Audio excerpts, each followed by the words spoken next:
What's going on, everyone? It's Chris from 416 Coffee, and this is episode 51 of Coffee with Chris.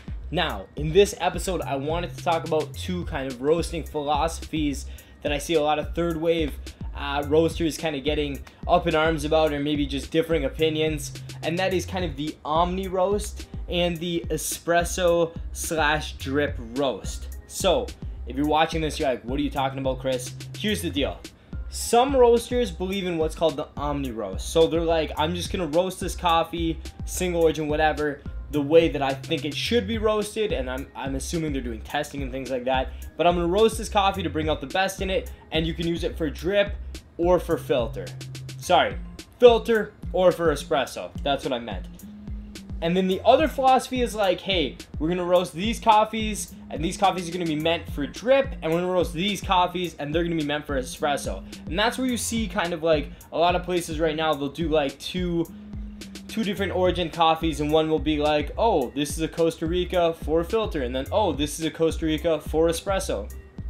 So I guess the question is, why would you roast coffee differently for espresso? And the philosophy is that espresso kind of needs to be a bit more developed in the roast profile, so that you don't get insane acidity off of it. If you have super lightly roasted coffee as an espresso, a lot of times you get a lot of acid, and it can be positive acidity. There's definitely, coffee is beautiful because of acidity. That's what brings out the fruity tones. That's what brings out sparkle, citrusy. Acidity is fantastic in coffee, but the thing is, when you roast espresso light, you could get a coffee that is just almost overwhelmingly acidic. So the Omni roast guys, kind of, at least some of the coffees you try from them, will fall into that category, whereas you're pulling it as an espresso and you're like, this is a lot of acidity. Now, I guess the issue with the other kind of ideology is like, how are you deciding which coffee should be roasted for espresso? For example, if we get multiple crops in and we're cupping them, how do we decide, like, oh, this would be a great espresso? I mean, you could test it, but that's really the only way. You could test all of the coffees as an espresso, but then you'd have to dial them in.